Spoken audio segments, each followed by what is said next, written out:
बोध वोट जो है वो बीजेपी को नहीं गया, तो ये भी नहीं कहा जा सकता कि नेशनल कॉन्फ्रेंस ने मजहब के बुनियाद पे वोट हासिल किए। और इन सब चीजों के बारे में कम और 5 अगस्त 2019 के बारे में ज्यादा था। मैं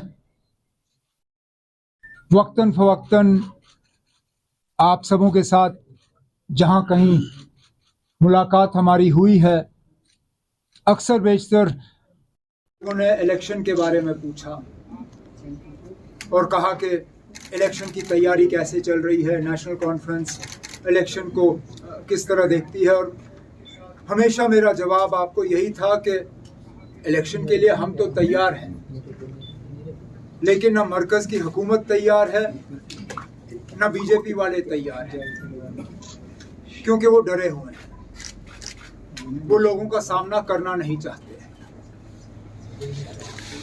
आज सबूत आपके सामने है। 2019 अगस्त 5 के बाद पूरे मुल्क को, न सिर्फ मुल्क को बल्कि दुनिया भर में बीजेपी ने यह फैलाने की कोशिश की कि जम्मू कश्मीर का बंटवारा, बिलखसूस लद्दाख को जम्मू कश्मीर से अलग करना, ये लद्दाख के लोगों की दिल की तमन्ना थी, उनकी ख्वाहिश थी और उस ख्वाहिश को पूरी की गई। आज ये साबित हुआ कि जम्मू कश्मीर को उसका बाइफरकेशन करना, लद्दाख को जम्मू कश्मीर से अलग करना,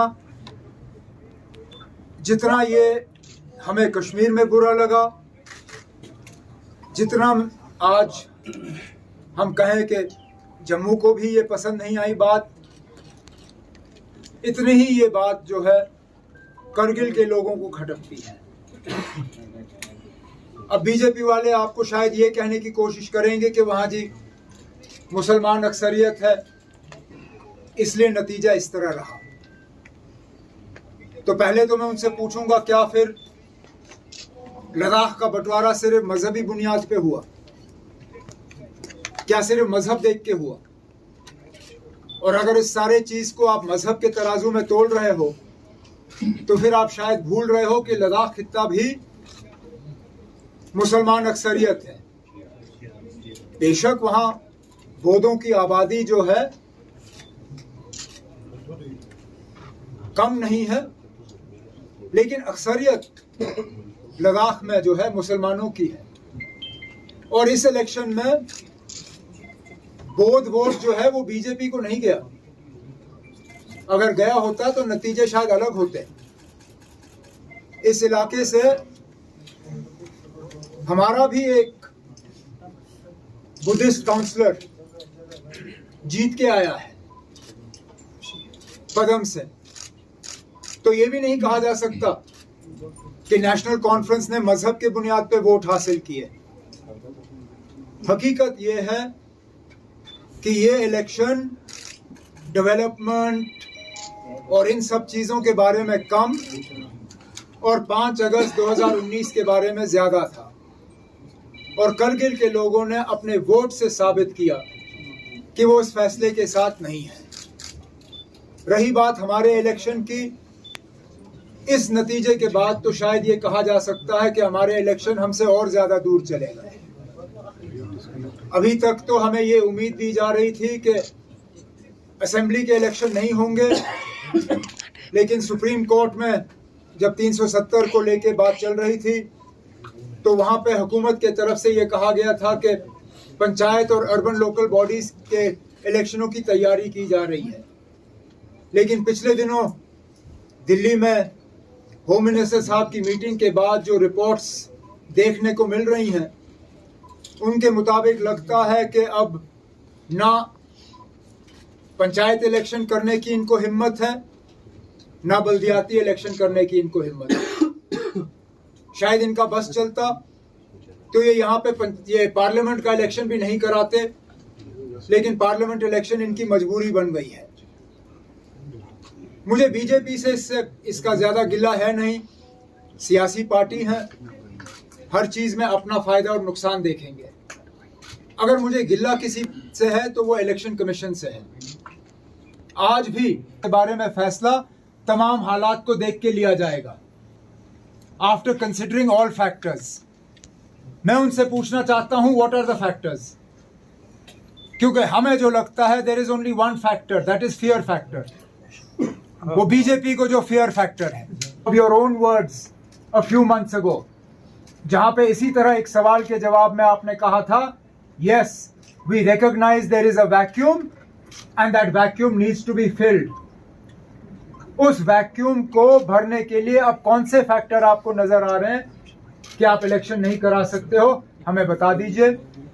मैं शुरू में इतना ही कहना चाहता था, इसके बाद जो भी आपके सवाल हैं मैं कोशिश करूंगा उनका जवाब देने की। ना, पहली बात तो ये कि मुझे नहीं मालूम अगर आपने देखा होगा, लेकिन मैंने ज़रूर ये देखा है कि गवर्नर साहब को 80 का नंबर है उससे बड़ा शौक है, हर चीज़ में 80। मैं आपके साथ वो स्टेटमेंट्स और ट्वीट शेयर कर सकता हूँ जिसमें 80,000 करोड़, 80% आबादी, 80 और क्या क्या था इसमें, मुझे वो ढूंढ के निकालना पड़ेगा, इन्वेस्टमेंट, हर चीज में उनको कहीं ना कहीं 80 का नंबर नजर आता है। मेरी समझ में नहीं आता, जहां वो अपने पॉपुलैरिटी पे नंबर दे रहे थे तो 20% का कंसेशन क्यों, किस लिए ना? वो 100% सीधा कह देते, क्योंकि ये सर्वे किसी ने देखा नहीं। सर्वे कहाँ हुआ? आप लोग जमीन से जुड़े हुए लोग हैं, आप लोगों के जो स्ट्रिंगर्स हैं, हर गांव में कहीं ना कहीं आपका स्ट्रिंगर मौजूद है।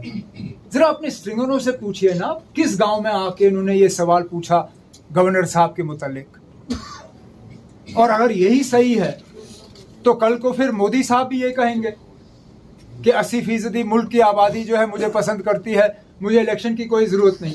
80 लाख विजिटेड जैन, हाँ, 80 लाख टूरिस्ट, 80% आबादी, 80,000 crore. What were the other 80 people not paying tax. हाँ, 80% आबादी टैक्स नहीं भरती, 80 लाख लोगों ने यहाँ यात्रा की। 1980s का फिल्म का सिलसिला दोबारा शुरू हुआ है। Government aims to provide jobs to 80% of JNK youth. ये मैं गलत नहीं कह रहा हूँ, ये इन्हीं के स्टेटमेंट हैं। JNK to get 80,000 crores of investment. Japan to fund 80% of India's first bullet train. Focus on providing jobs to 80% of JNK's youth. Governor साहब को 80 के अलावा कोई नंबर नजर नहीं आता। मैं उनसे गुजारिश करूंगा कि अगली बार कोई सर्वे करें तो 80 के अलावा कोई नंबर उसमें से ढूंढ के निकाले तो शायद उसकी क्रेडिबिलिटी थोड़ा ज्यादा होगी। How do you see the situation of Palestine right now? Very unfortunate.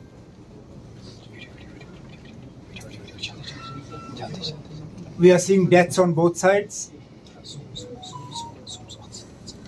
At the end of the day, in any violent situation, whether it is in the Middle East, whether it has been in Jammu and Kashmir, wherever you see violence, ultimately the ultimate sufferers are always the innocent people.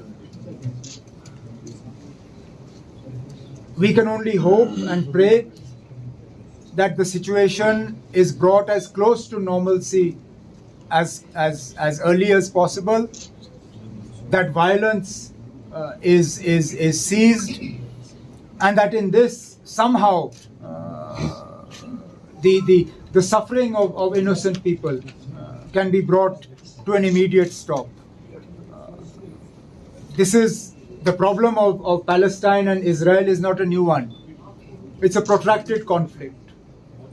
Sometimes it flares up, sometimes it subsides, but in all this, it is the death and suffering that causes the most heartache, and we can only hope and pray that peace returns to the area as quickly as possible. मुझे सियासत में अब 22-23 साल हो गए। अब मैंने कितने इलेक्शन लड़े हैं, जीते भी हैं, हारे भी हैं। अगर इसके बाद भी मुझे इस सवाल का जवाब हर प्रेस कॉन्फ्रेंस में देना पड़े तो फिर क्या फायदा? आखिरकार इन चीज़ों का फैसला हम नहीं करते, आवाम करती है। जिस वक्त आवाम नेशनल कॉन्फ्रेंस को नहीं चाहेगी, वो नेशनल कॉन्फ्रेंस के अलावा किसी और को अपने वोट जो है देंगे। जहाँ तक नेशनल कॉन्फ्रेंस की क़यादत का सवाल है, हम बीजेपी वालों को तो नहीं कहते ना कि उनका लीडर कौन बनना चाहिए। मैं कौन होता हूं बीजेपी वालों को कहने के लिए कि उनका सदर कौन होना चाहिए। इसी तरह बीजेपी वालों को कोई हक नहीं है ये तय करने पे कि नेशनल कॉन्फ्रेंस का सदर कौन बने। ये हमारे मेंबर तय करते हैं। हमारी सालाना मेंबरशिप होती है। मेंबरशिप के बाद हमारे इलेक्शन होते हैं। इलेक्शन में हम खुली छूट देते हैं कि जो भी पार्टी के ओहदों के लिए इलेक्शन लड़ना पसंद करे वो आ जाए मैदान में।